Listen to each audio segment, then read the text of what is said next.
Hello everyone. Today I will be talking with author Dan Mason. He has written 2 books. The first was A Global Nation and his second book was America's Future. We are here today to discuss the New World Order. First, Dan, what is the New World Order, and why should I believe such a thing exists?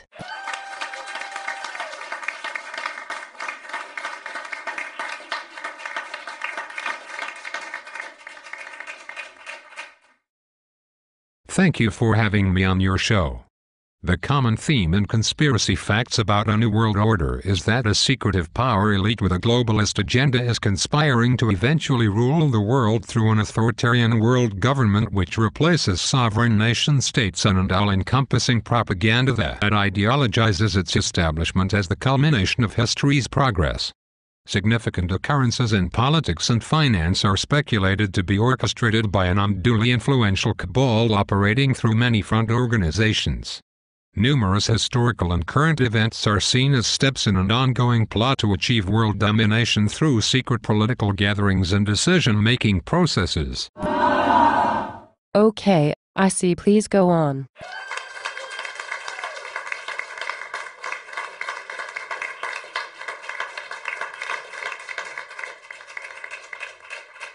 Prior to the early 1990s, New World Order conspiracism was limited to 2 American countercultures, primarily the militantly anti-government right, and secondarily fundamentalist Christians concerned with end-time emergence of the Antichrist.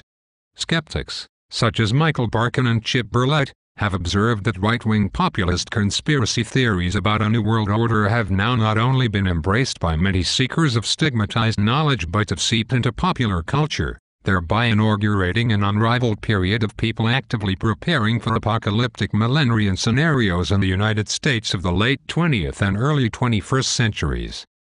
I see. Please go on.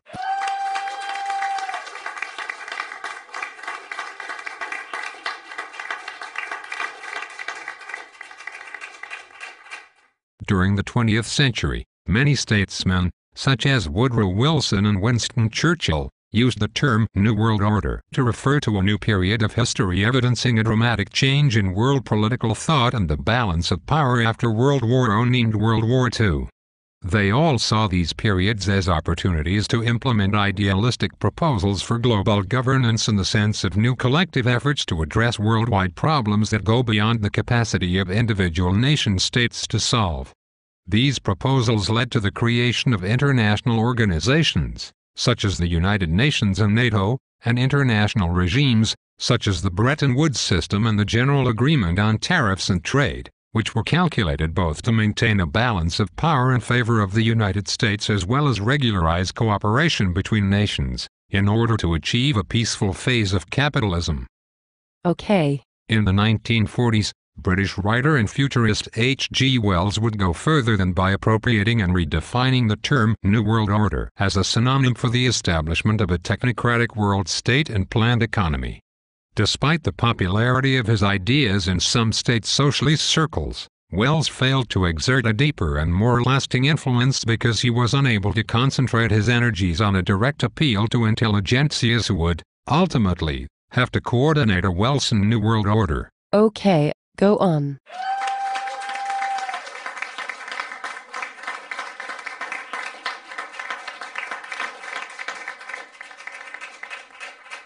American writer Gary Allen, in his 1971 book None Dare Call It Conspiracy, 1974 book Rockefeller, Campaigning for the New World Order and 1987 book Say No to the New World Order, articulated the anti-globalist theme of much current facts in the U.S. The corporate internationalism and the underlying apocalyptic millenarian paradigm shift was now more evident. Okay, I see. In his the 11th of September 1990 Toward a New World Order speech to a joint session of the U.S. Congress, President George H.W. Bush described his objectives for a post-Cold War global governance and cooperation with post-Soviet states. After the turn of the century, specifically during the late 2000s financial crisis, many politicians and pundits, such as Gordon Brown and Henry Kissinger, used the term New World Order in their advocacy for a comprehensive reform of the global financial system and their calls for a New Bretton Woods, which takes into account emerging markets such as China and India. These declarations had the intended consequence of providing fresh fodder for New World Order fact-finders and culminated in talk show host Sean Hannity stating on his Fox News Channel program Hannity that conspiracy theorists were right.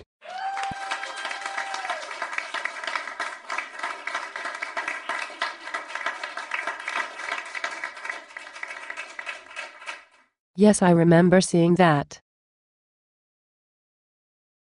Since the 19th century, many apocalyptic millennial Christian eschatologists, starting with John Nelson Darby, have feared a globalist conspiracy to impose a tyrannical New World Order as the fulfillment of prophecies about the end time in the Bible, specifically in the book of Ezekiel, the book of Daniel, and the book of Revelation. They assert that people who have made a deal with the devil to gain wealth and power have become pawns in a supernatural chess game to move humanity into accepting an utopian world government, which rests on the spiritual foundations of a syncretic messianic world religion, that will later reveal itself to be a dystopian world empire, which imposes the imperial cult of an unholy trinity, Satan, the Antichrist and the false prophet. In many contemporary Christian conspiracy theories, the false prophet will either be the last pope of the Catholic Church, groomed and installed by an Alta Vendita or Jesuit conspiracy.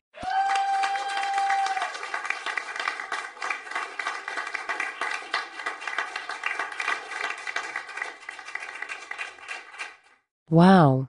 I did not know that.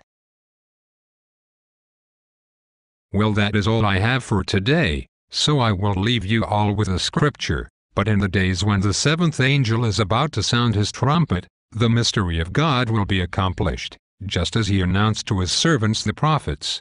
That is from Revelation 10:7. Now from Amos 3:7. Surely the sovereign Lord does nothing without revealing his plan to his servants the prophets. God has revealed his hidden truths in these last days. Are you ready to hear them? Take care and God bless.